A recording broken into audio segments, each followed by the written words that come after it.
Blanc is a new indie game which launched for $15. When it was first revealed, I knew this was something that I wanted to play. I'm a sucker for cozy indies, and they should be played by everyone. Blanc checks a lot of boxes: cute animals, emotional story, beautiful art direction, with a unique gimmick thrown on top. It takes place entirely in black and white.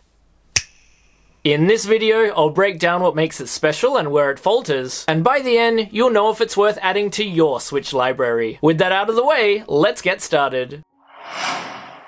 After a violent snowstorm separates them from their families, a wolf cub and fawn have to put their differences aside and work together to find their way back. Crossing a desolate snowscape, they'll solve puzzles, explore a ruined snowy city, and help out new animal friends they find on the way. I should say first and foremost, this is a cooperative game. In an ideal situation, you'll have someone to play with them sitting next to you. In that case, you'll control a character each. Given the cozy vibe of Blanc, this is a perfect Sunday afternoon game for a couple, and it would be a cozy game to stream. But if you're like me with nobody to play with, you'll have to play on solo mode, which is an absolute mess. Whereas in co-op, playing as a character each makes logical sense, playing solo confines the wolf's movements to the left stick and its interactions to the left triggers, and the fawn to its opposite, the right stick and the right triggers. That's right, you have to control both characters at the same time. It's similar to that overrated game Brothers, if you've ever played that. As a result, it takes some getting used to, and I found myself going cross-eyed at the beginning.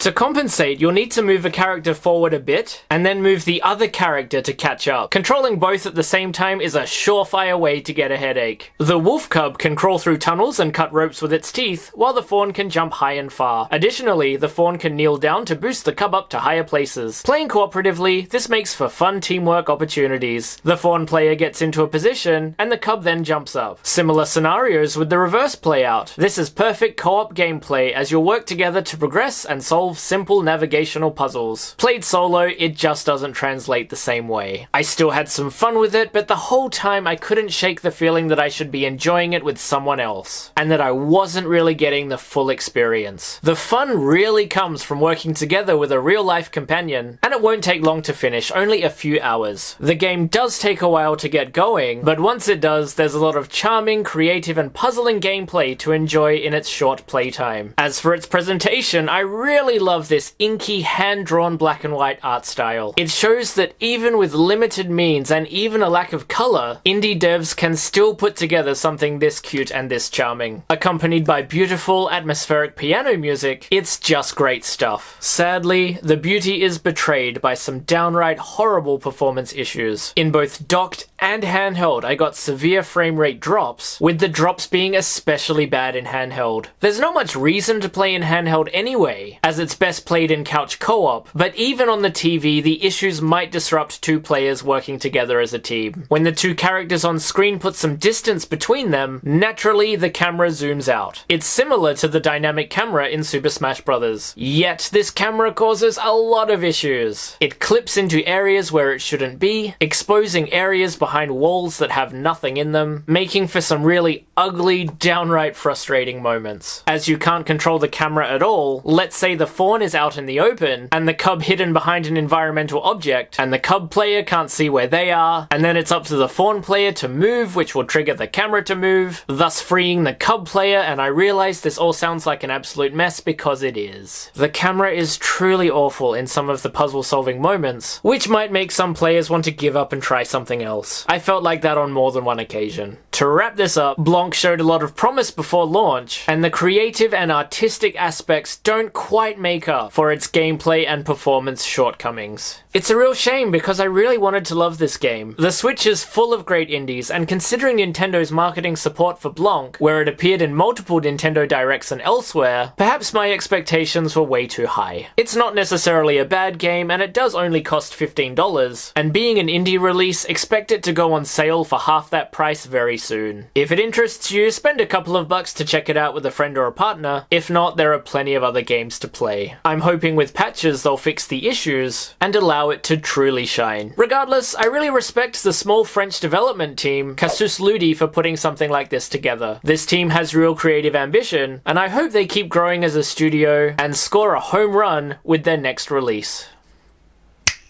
Thanks for watching until the end. How about you? Have you played Blanc? Any other indie games you think I should check out? Leave a comment below and I'll reply to you. If you're interested in indie games, check out this review I did for the underrated gem Little Gator Game. And if you enjoyed this video, don't forget to drop a like and smash that subscribe button for more reviews. Thanks for listening to me ramble, and I will see you next time.